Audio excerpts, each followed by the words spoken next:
로마서 10장 11장 1절부터 6절 말씀 보겠습니다.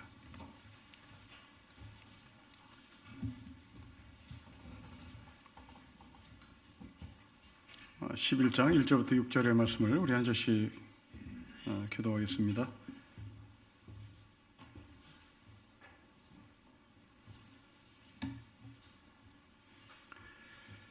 (1절입니다) 그러므로 내가 말하노니 하나님이 자기 백성을 버리셨느냐? 그럴 수 없느니라. 나도 이스라엘이니요 아브라함의 씨에서 난 자요 베냐민 지파라.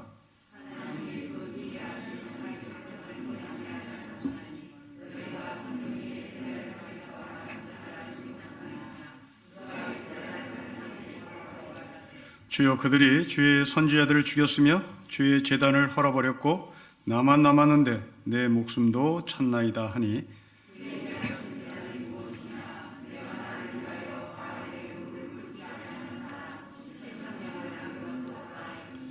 그런 적이 이와 같이 지금도 은혜로 택하심을 따라 남은 자가 있느니라.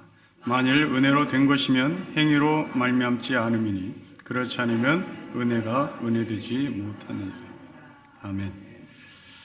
자, 본문을 관찰해 보십시다. 두 사람이 나옵니다. 하나는 자기 자신 바울을 소개합니다. 두 번째로 2절 이하에 엘리야를 소개합니다. 그리고 이 두 사람을 묶어서 5절과 6절에 은혜로 된 사람이라고 고백을 합니다. 자, 이렇게 관찰하고 나서 이제 오늘 본문이 지난주와 반드시 연결해서 해석을 해야 된다고 하는 바울의 주문을 우리가 볼 수 있습니다. 그것은 1절에 나와 있는 그러므로라는 단어입니다. 10장 21절을 반드시 받아서 연결해 해석을 하라고 하는 바울의 요구입니다.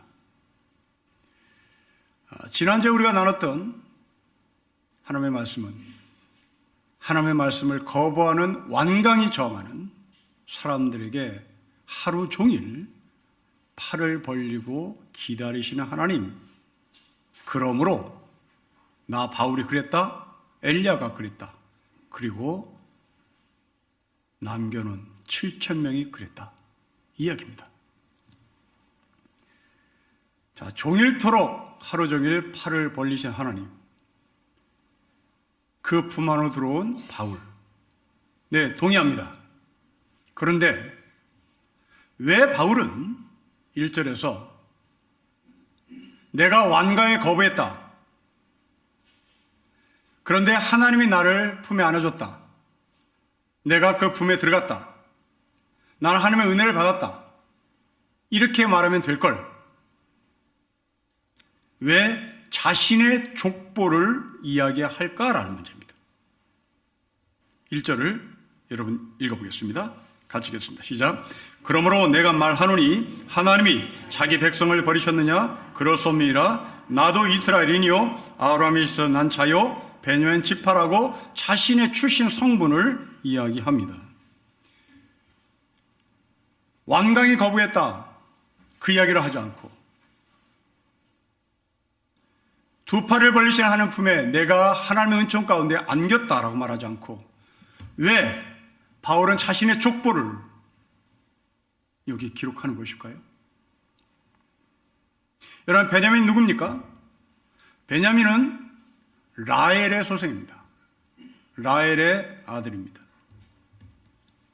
라헬은 야곱의 사랑을 그토록 갈망했던 여자입니다. 그러나 레아가 가로차는 바람에 라헬은 이 야곱의 사랑을 기다리고 또 기다리고 또 기다렸던 여자입니다. 그 몸에서 태어난 아들이 베냐민이요, 사도 바울은 내가 그 베냐민의 후손이란 말입니다. 사랑이 메말랐고 사랑이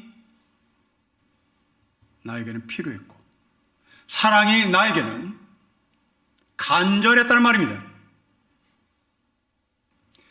그런데 그 사랑이 야곱의 사랑이 아니라 야곱의 사랑을 뛰어넘은 하나님의 사랑이었단 말입니다.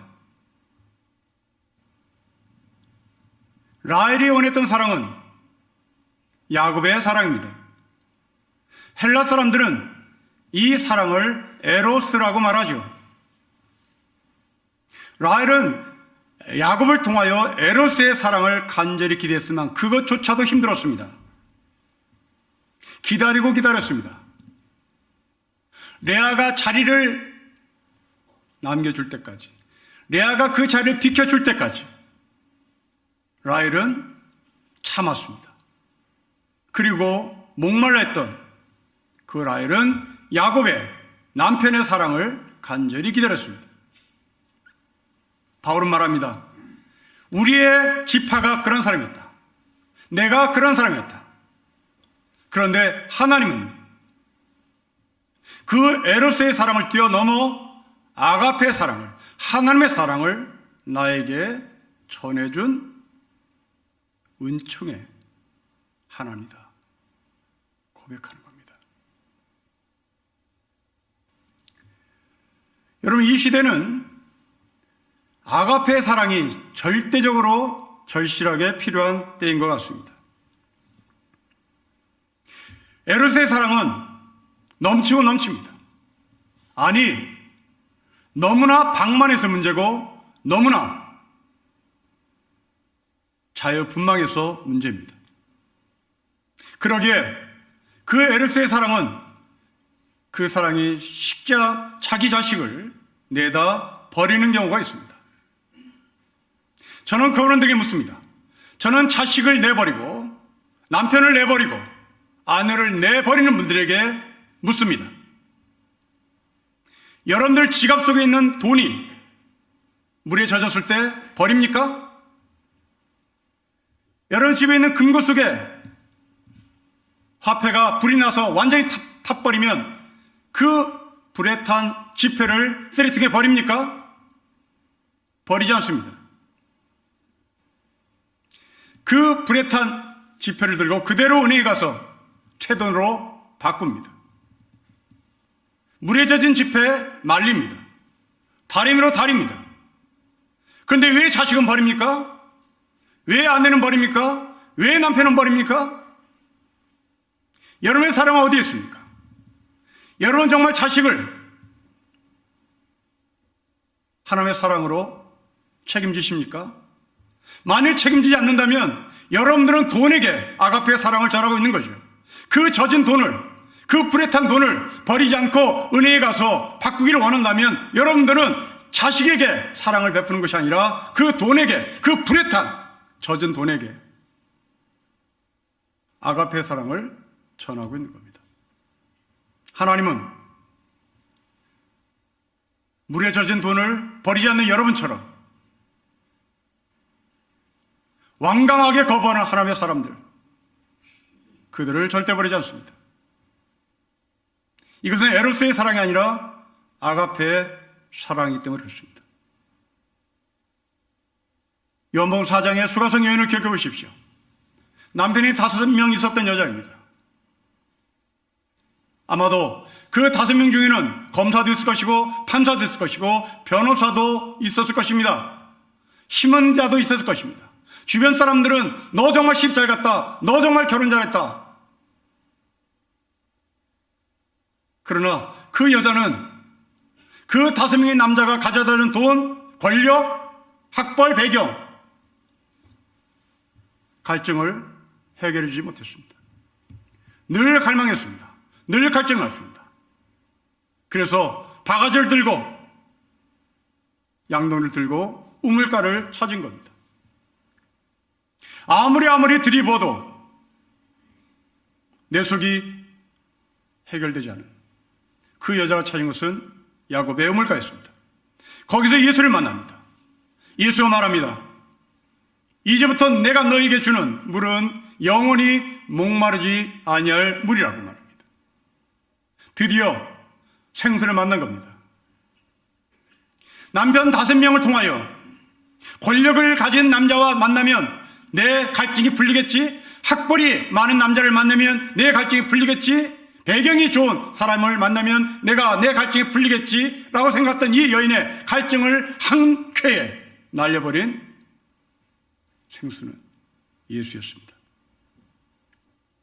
예수를 만난 이 수가성 여인은 자기의 물동이를 던져버렸습니다. 우리는 이런 하나님을 만나야 참된 아가페의 사랑이 뭔지를 경험할 것입니다. 여러분들이 남편 5명 있는 여자처럼 학벌을 손에 쥐고 계십니까? 그 학벌로 신분 상승하셨습니까? 그래서 권력을 얻었습니까?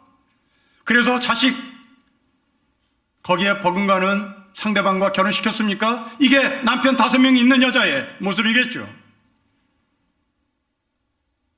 그래서 갈증이 해결됩니까? 사람들은 갈증 해결될 것이라고 말할 겁니다. 사람들은 시집 잘 가, 장가 잘 가, 정말 너 출세했다, 너 성공했다고 말할 것입니다. 그러나 우리는 압니다. 경험자는 압니다. 그것 가지고는 내 갈증을 풀 수 없다는 것을. 생수를 만난 이 수가성 여인처럼 우리도 우리의 물동이 내버리고 이제는 더 이상 다른 곳에 가서 생수를 찾을 것이 아니라 이미 내 안에 들어와 계신 예수의 생수로 말미암아 우리가 가라지 않고 목마르지 않는다는 선포를 할 수 있기를 바랍니다. 지금 이 바울은 그렇게 목이 말랐던 족보였다고 고백합니다. 이런 나에게, 이런 족보에서 태어난 나에게 하나님은 찾아오셨습니다. 두 번째 사람입니다. 엘리야입니다. 여러분 2절과 3절을 우리 같이 읽겠습니다. 시작. 하나님이 그 미리 아신 자가 자기 백성을 버리지 아니하셨나니 너희가 성경이 엘리야를 가리켜 말한 것을 알지 못하느냐? 그가 이스라엘을 하나님께 고발하되 주여 그들이 주의 선자들 죽였으며 주의 제단을 헐어버렸고 나만 남았는데 내 목숨도 찾나이다 라는 열왕기상 18장의 말씀을 인용합니다. 우리는 엘리야를 너무나 익히 잘 알고 있습니다. 특히 주일학교 출신들은 이 엘리야의 무용담을 수백 번도 들었습니다. 불의 선지자입니다. 갈멜산의 전투의 영웅입니다. 바알 선자 850명을 한 자리에서 죽였습니다. 영웅입니다. 그런데 오늘 본문을 보십시오. 바울은 엘리야를 영웅이라고 말하지 않습니다. 아니, 여러분, 바알 선자 850명을 죽였다면 이건 영웅 아니겠습니까? 그런데 왜 바울은 이 불의 선자 엘리야를 영웅이라고 말하지 않습니까? 아니, 열왕기상 18장도 영웅이라고 말하지 않습니다. 왜 그렇습니까? 우리는 이 엘리야에 대한 설교를 들을 때마다 여러분 머릿속에 거의 세뇌 교육 당하시피 한 설교 내용이 있습니다. 그것을 호출해 보겠습니다. 엘리야는 불의 선지자다. 850명을 죽이는 영웅이었다. 그런데 이 사람이 지쳤다. 영적 침체에 빠졌다. 그래서 동굴을 도망갔다. 불의 선지자도 위대한 사역자도 영적 침체에 빠질 수 있다. 우울증에 빠질 수 있다. 그렇기 때문에 동굴에 들어가서 쉬어야 된다. 그 안식이 필요하다. 이런 설교를 들었습니다. 이거 다 뻥입니다. 이거 성경 잘못 봤습니다. 성경은 이 위대한 영적 지도자도 지칠 때가 있다. 영적 침체에 빠질 때가 있다. 우울증에 빠질 때가 있다. 그러니 쉬어야 된다. 동굴에 들어가야 된다. 동굴에서 쉬어야 된다. 이런 류의 이야기를 하는 것이 아닙니다. 이것은 철저히 설교자가 주관적으로 성경을 본 것입니다. 성경은 그런 엘리야를 말하고자 함이 아닙니다. 850명을 죽인 엘리야에 초점을 맞춥니다. 여러분, 엘리야는 850명을 죽였다는 것 때문에 더 큰 공격을 받은 겁니다. 엘리야가 해야 할 일은 바알 선지자를 죽여서는 안 됐습니다. 엘리야는 바알 선지자를 죽여야 할 것이 아니라 바알 신당을 파해야 됐던 겁니다. 갈멜산에 하나님의 불이 내렸을 때 거기 있는 모든 사람들이 하나님을 찬양했습니다. 거기서 끝냈어야 되는 겁니다. 하나님을 찬양하는 그 이스라엘 백성들을 향하여 하나님이 이런 분이다, 이러니 바알은 이제 끝났다, 바알이라고 하는 우상은 이제 끝났다 라고 선포해야 되는 겁니다. 그런데 이스라엘 백성들이 하나님을 찬양할 때 엘리야는 명령을 내립니다. 너희들은 무조건 바알 선지자들을 닥친 대로 죽여라. 이것이 엘리야의 실수였던 겁니다. 바알 선지자를 죽인 엘리야는 영웅이 아닙니다. 이건 큰 실수입니다. 왜 실수입니까? 제가 무당을 죽였다고 생각해 보십시오. 제가 무당 850명을 죽였다고 생각해 보십시오. 저는 큰 잘못을 한 것입니다. 무당이 섬기는 우상을 파야 되는 겁니다. 여러분, 영적 전쟁은 사람과 싸우는 거 아닙니다. 영적 전쟁은 공중권세 잡은 자와 싸우는 겁니다. 엘리야는 우상과 싸워야 했습니다. 우상을 섬기는 사람을 죽였습니다. 결국 엘리야는 반대파에서 더 큰 공격을 받을 수밖에 없습니다. 이세벨은, 분노한 이세벨은 더 많은 사람을 귀합해 엘리야를 추격합니다. 죽이겠다고 덤벼들었습니다. 결국 엘리야는 동굴로 도망갑니다. 여러분, 세상은 이렇게 사는 것 같습니다.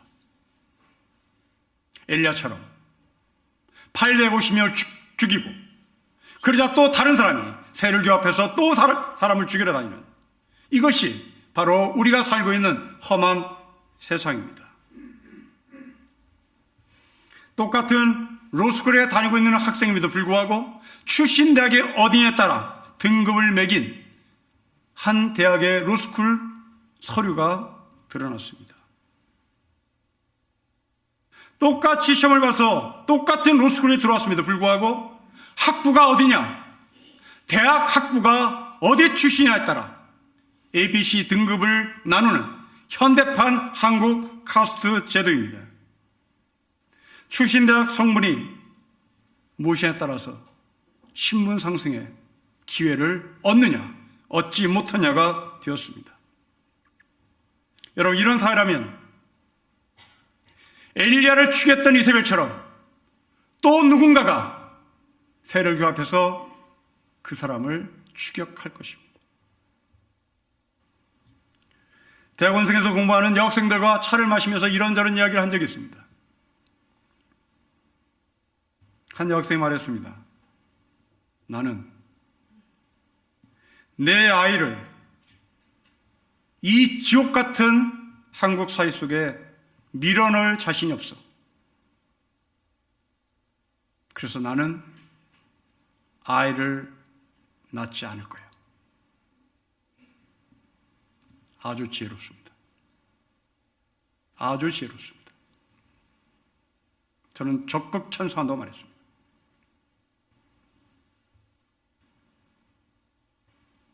엘리야가 도망가듯이, 바알 선지자를 죽인 엘리야가 도망가듯이 여러분이 누군가를 주님의 이름으로 밟아버리면 여러분들은 또 누군가에서 추격을 당할 것입니다. 엘리야는 바알을 쓰러뜨렸습니다. 그러나 엘리야는 바알을 쓰러뜨리지 못하고 바알 선지를 죽였습니다. 이건 큰 실수입니다. 영적 침체가 아닙니다. 번아웃이 아닙니다. 지친 것이 아닙니다. 실수입니다. 분노한 이세벨은 더 많은 병력을 끌고 엘리야를 추격합니다. 무서움을 견뎌 못한 엘리야는 동굴로 도망갑니다. 동굴에 들어갔다는 얘기는 보기도 싫고 듣기도 싫고 말하기도 싫다는 말입니다. 그런데 그 동굴에서 엘리야는 하나님의 세미한 음성을 듣습니다.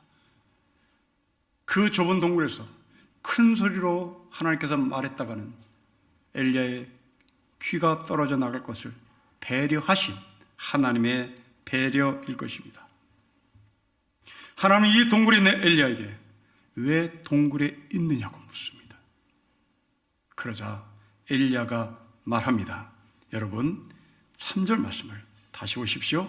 같이 읽겠습니다. 시작. 주여, 그들이 주의 선지자를 죽였으며 주의 제단을 헐어버렸고 나만 남았는데 내 목숨도 찼습니다.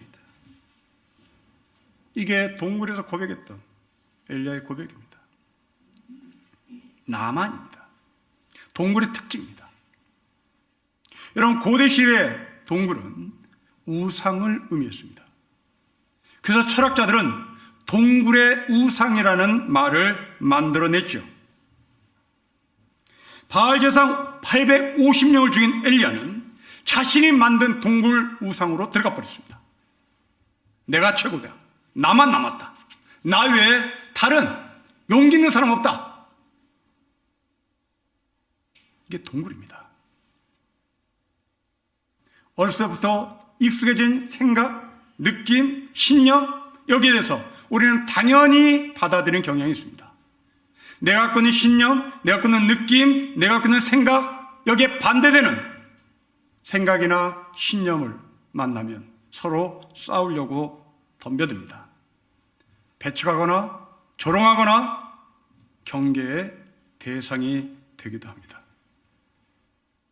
동굴 속에 들어간 엘리야는 바알과 바알 선자를 동일시했습니다. 바알 선자를 변화시킬 대상으로 보지 않았습니다.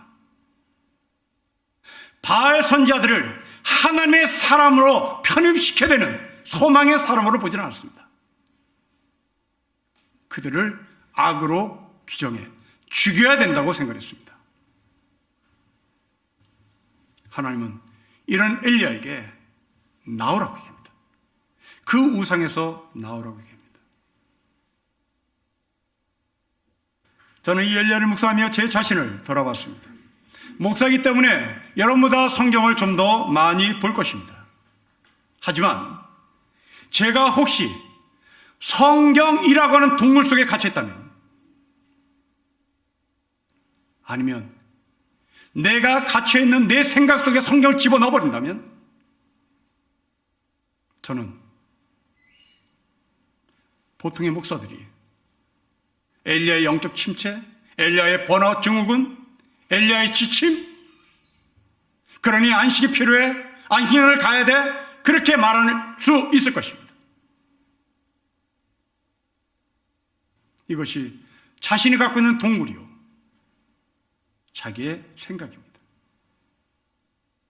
성경은 절대 그렇게 말하지 않는 사실을 여러분 기억하셔야 합니다. 이 11개의 상을 통해서 번아웃 증후군을 찾아내면 안 됩니다. 그건 자기의 생각입니다. 엘리야의 잘못을 지적해야 되는 겁니다. 850명이라는 사람을 죽였다는 잘못을 지적해야 되는 겁니다. 당신이 해야 할 일은 바알을 파는 것이지 선제를 죽이는 것이 아니라고 말을 해야 하는 겁니다. 판사와 검사 그리고 변호사들을 비교하는 책을 읽었습니다. 특별히 검사들은 자기 앞에 올라온 서류에 많은 사건들을 어떻게 하면 몇 년형을 내릴 것인가, 어떻게 하면 어떤 벌을 줄 것인가, 오직 거기에 천착한 나머지 법정만 쳐다보고 있는 사람들이랍니다. 이 사람이 왜 이런 일을 저지르는지 이해할 이유가 없습니다. 그 사람을 생각할 이유가 없습니다. 자기 서류에 올라온 그 사건을 근거로 법전을 찾아 징역 몇 년을 때리면 되는 것입니다. 이게 검사의 영역입니다. 그러니 생각이 좁을 수밖에 없는 거죠. 더 이상 다른 데 관심을 갖고 있을 이유가 없는 겁니다. 그러나 변호사는 다릅니다. 자기와 생각이 다른 사람, 자기와 이념이 다른 사람, 자기와 경험이 다른 사람, 그런데 그 사람이 나의 도움을 필요한다고 찾아왔습니다. 그렇다면 내가 이해하지 못할 구석이라 할지라도 그 사람을 이해하기 위하여 그 사람의 비슷한 일들이 어디 있는지 책을 읽거나 간접 경험을 하거나 해서 그 사람 편에 서야 되는 겁니다. 이런 면에서 변호사는 검사보다 훨씬 사고의 유연성을 갖고 있다고 말합니다. 엘리야는 사고가 경직되는 사람이었습니다. 바울은 사랑이 메말랐던 사람입니다. 그 사랑을 간절히 강구했던 사람입니다. 하나님은 이 동굴 속에 있는 엘리야에게 말합니다. 여러분 4절 말씀 보십시오. 우리 4절을 같이 읽겠습니다. 시작. 그에게 하신 대답이 무엇이냐? 내가 나를 위하여 바알에게 무릎을 꿇지 아니한 사람 7,000명을 남겨두었다고 말합니다. 여러분 이 7,000명 가운데는 엘리야와 친한 사람도 있을 것이고 엘리야와 친하지 않은 사람도 있을 것입니다. 엘리야와 등진 사람도 있겠죠. 엘리야를 무시하는 사람도 있겠죠. 그럼에도 불구하고 7,000명이 거기에 있다고 얘기합니다. 엘리야가 혐오하는 사람들, 그 중에 하나님이 택하신 7,000명이 있습니다. 여러분 예수님의 비유 중에 씨 뿌리는 자의 비유가 있습니다. 돌밭, 길가, 가시나무, 좋은 밭입니다. 여러분 이 씨 뿌리는 비유를 읽으면 좀 이상합니다. 여러분 이 비유는 밭의 비유가 아닙니다.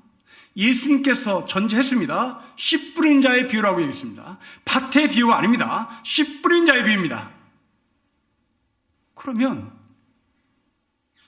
왜 좋은 밭만 나오지 않고 길이 나오고 돌밭이 나오고 가시나무가 나옵니까? 여기에 왜 씨를 뿌려야 된단 말입니까? 확률은 4분의 1입니다. 좋은 밭에 떨어질 씨의 확률은 4분의 1입니다. 하나님은 밭의 비유를 말하지 않습니다. 씨 뿌린 자는 왜 씨를 뿌려야 합니까? 씨를 뿌려야 하니까 뿌리는 겁니다. 이 밭이 좋은지 나쁜지 상관하지 말고 너는 씨를 뿌려야 된다는 지시하에 씨를 뿌리는 미션을 받은 사람입니다. 그 밭이 좋은지, 그 밭이 길가인지, 그 밭이 돌밭인지 묻을 필요가 없습니다. 너는 씨를 뿌려야 되는 겁니다. 하나님이 엘리야를 부르신 이유가 무엇입니까? 하나님의 말씀을 전하는 겁니다.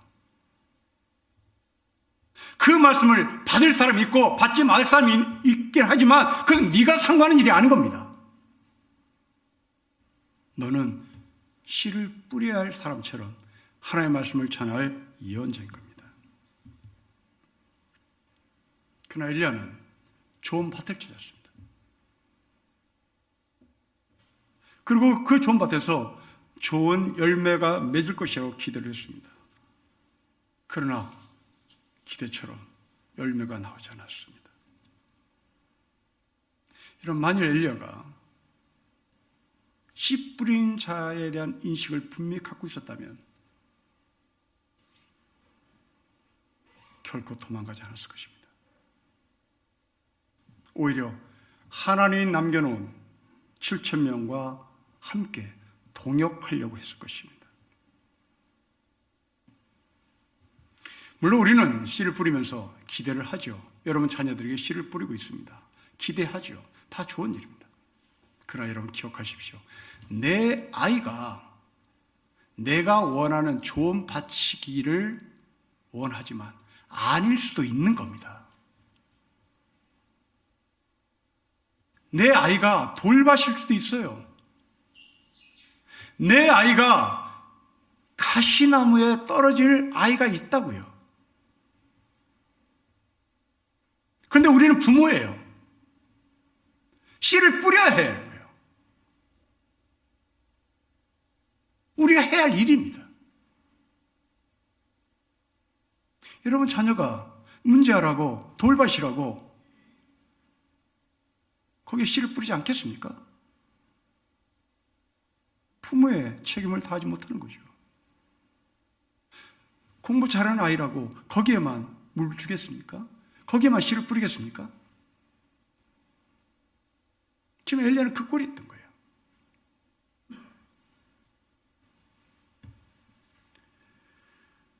대학만이 사람 구실을 할 수 있다는 생각을 버리셔야 되는 겁니다.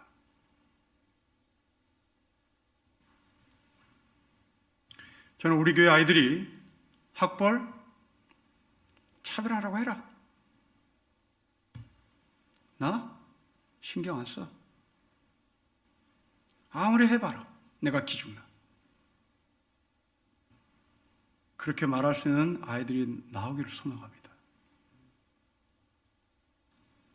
제 주변에 제 대학 후배가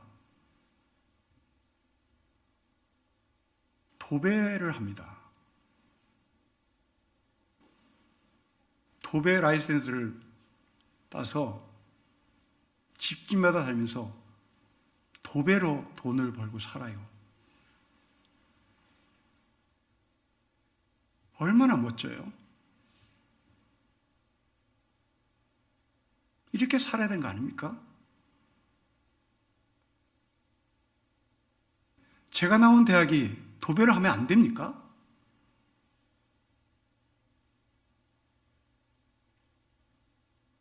우리는 안 된다고 생각을 해요. 그게 엘리야예요. 아니, 그 대학에서 가르치는 지식이 나하고는 아무 상관이 없는 것처럼 보이는데 뭐하러 거기 가서 그 씨를 받는답니까?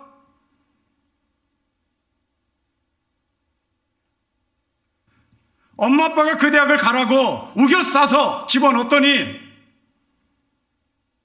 이게 나하고는 맞지 않는 학문이고 나하고는 아무 의미가 없는데 내가 왜 거기 가서 그 씨를 받아서 원하지 않는 열매를 맺는단 말입니까?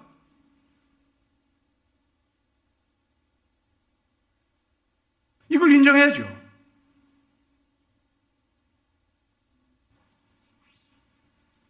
물론 무시당하겠죠. 그럼 무시하는 사람이 문제지 도배하는 제 후배가 왜 문제입니까? 나는 이게 좋다는데.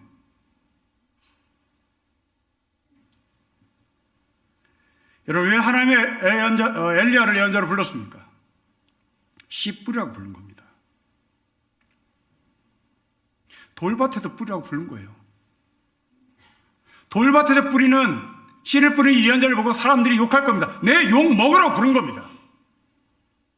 이 바보 같은 사람, 내 바보 같은 사람이라는 소리를 들으라고 부른 거예요. 밭의 비유가 아닙니다. 씨 뿌린 자의 비유입니다. 그런데 엘리야는 욕 먹는 것을 참지 못했어요. 여러분, 예수님이 왜 욕을 먹습니까?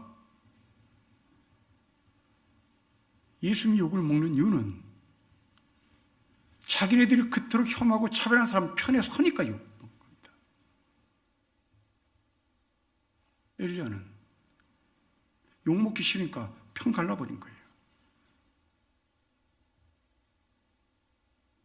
성도 여러분, 하나님은 우리를 심판관으로 부르지 않았습니다. 씨 뿌린 자로 부르셨습니다. 하나님이 택하신 7,000명에게 그게 돌이든 그게 길이든 그게 좋은 밭이든 상관하지 않고 씨를 뿌리라고 부르신 겁니다. 그 사람이 누구인지 알 수 없습니다. 그 사람이 누구인지 알려고 할 이유도 없습니다. 그냥 씨를 뿌리는 겁니다. 동화작가 권정생 선생이라는 분이 계십니다. 경북 안동 시골의 마을에 조그만 교회를 섬긴 집사입니다. 너무나 작은 교회이기 때문에 목사님이 안 계십니다. 전도사님이 목회를 하셨고 그래서 오랫동안 세례를 주지 못했습니다. 어느 날 도심에서 목사 한 분이 방문했습니다. 오신 김에 우리 교회 세례 받기를 원하시는 할머니들 세례 베풀어 달라고 부탁을 했습니다. 목사가 흔쾌히 수락을 했고 교리 공부를 시켰고 그리고 세례를 주는 날이었습니다. 목사가 한 할머니가 물었습니다. 예수님이 누구시냐고. 안동 사투리로 예수는 누구께라고 불렀습니다. 할머니가 머리가 갑자기 하얘지면서 말을 못했습니다. 목사는 다시 물었습니다. 예수는 누구께요? 정신을 차린 할머니가 예수요? 예수는 나의 오빠임요. 사람들이 웃었습니다. 화가 난 이 세례를 집례하는 목사가 그 할머니에게 세례를 주지 않았습니다. 이런 사람은 세례 줄 이유가 없다고, 예수가 누군지도 모르는 사람에게 내가 세례를 줄 수 없다 하고 그 사람은 세례를 받지 못했습니다. 권정현 선생이 저녁에 할머니 집에 신방 갔습니다. 왜 오빠라고 했는겨? 할머니가 하신 말씀입니다.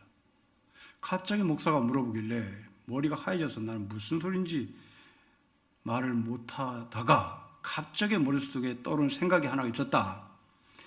예수가 하나님을 부를 때 아버지라고 부르고 나도 하나님을 아버지라고 부르는데, 그렇다면 나와 예수의 관계는 오빠가 아닌가?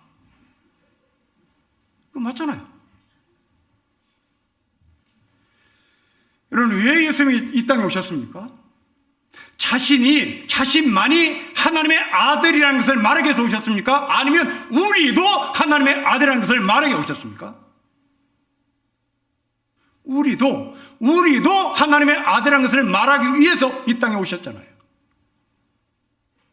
그러면 이 할머니가 예수를 오빠라고 말한 것은 맞죠? 이 할머니가 예수를 오빠라고 말하든 언니라고 말하든 누나라고 말하든 무슨 상관이 있겠습니까? 내가 예수를 믿고 세례를 받고 싶다는데. 결국 이 목사는 교리에 갇혀있는 사람이죠. 여러분, 우리가 한동안 욥이라고 하는 사람을 묵상했습니다. 그 욥의 친구들 보십시오. 그 욥의 친구들 모두가 다 교리에 갇혀있는 사람입니다. 하나님이 누구신가? 착한 사람에겐 복 주고 나쁜 사람은 벌 준다. 이게 이 친구들이 갇혀있는 교리의 동굴이었습니다.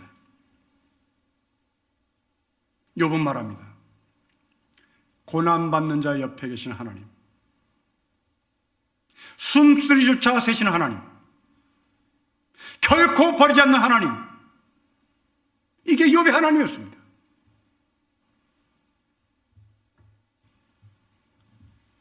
할머니는 자신이 세례받지 못했다는 이유로 천국에 갈 수 없다는 절망감이 고통스럽습니다.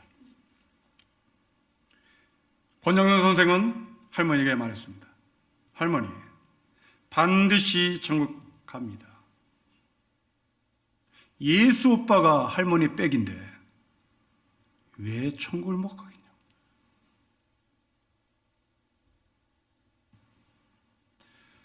신학을 공부한 목사보다 아무것도 모르는 할머니가 더 위대한 신학자입니다. 목사는 아버지가 자기 아버지처럼 착각된 것입니다. 아버지라고 하는 넓은 의미를 해석할 때 실력이 없었습니다. 그렇습니다. 우리는 믿음 속에 있는 하나님의 사랑 때문에 천국 갑니다. 바울은 이것을 은혜라고 얘기합니다. 여러분 5절과 6절을 보겠습니다. 같이 읽겠습니다. 시작. 그런즉 이와 같이 지금도 은혜로 택하심을 따라 남은 자가 있느니라. 만일 은혜로 된 것이면 행위로 말미암지 않음이니 그렇지 않으면 은혜가 은혜되지 못합니다. 그렇습니다. 저는 이 6절의 말씀을 이렇게 바울이 한 말로 바꿨습니다. 사랑이 되지 못하면 사랑이 아닌 것입니다. 고린도서 13장에 바울은 방언을 할지라도 너에게 사랑이 없으면 아무것도 아니라고 하신 이유가 뭘까요? 방언이 권력이 될 수 있기 때문에 그렇습니다. 네 몸을 불사르는 구제가 있다 할지라도 사랑이 없으면 아무것도 아니라는 이유가 무엇입니까? 그 구제라고 하는 도구를 통해서 내 인격을 높이고 싶은 욕심 때문에 그런 것입니다. 우리죠. 우리가 왜 교회에 그렇게 헌금을 많이 하고 싶어 합니까? 내 신앙이 얼마나 위대하게 보이고 싶은 욕심 때문에 헌금이라고 하는 도구로 사용하고 있는 거 아니겠습니까? 정말 여러분도 하나님을 사랑하며 헌금하십니까? 아니면 내 얼굴값 하자고 헌금을 하십니까? 사랑이 없으면 아무것도 아닙니다. 은혜가 되지 못합니다. 하나님이 나를 부르신 이유, 엘리야를 부르신 이유 분명합니다. 은혜를 누리라고 부르신 것이 아니라 은혜를 베풀라고 부르신 것을 기억하십시오. 나는 너와 출신이 달라 이렇게 갈라치게 하는 자가 아니라 편드는 자가 되셔야 하는 겁니다. 엘리야는 갈라치게 하는 사람이었습니다. 하나님은 편드는 자였습니다. 예수님은 편드는 분이었습니다. 모세가 기도한 것처럼, 바울이 기도한 것처럼 이 백성을 버리시면 내 이름도 하나님의 생명책에서 지워주시기를 간절히 부탁합니다. 바로 편먹는 겁니다. 편드는 겁니다. 여러분, 신앙은 힘든 자의 편에 서는 겁니다. 이런 신앙으로 살아간다면 우리의 삶은 달라질 것입니다. 징후와 편견과 혐오가 난무하는 이 사회에서 우리가 엘리야처럼 또 편갈르기를 하는 교인이라면 우리는 오늘 이 본문의 말씀을 다시 드려야 되는 겁니다. 지금도 두 팔 벌려 편갈르는 우리를 하나님 품에 들어오라고 외치시는 하나님의 음성을 들었으면 좋겠습니다. 그리고 여러분 주변에 나만 남은 것이 아니라 바알에게 무릎 꿇지 않은 7,000명이 아직도 있다는 것을 인정하는 동굴 밖의 사람이 되시기를 주 이름으로 축복합니다. 기도하겠습니다.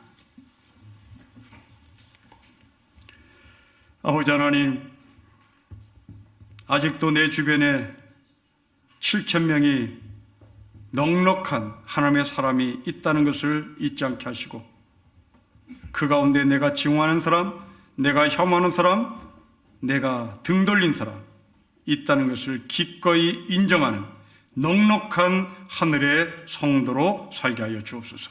주 예수 그리스도의 이름으로 기도합니다. 아멘.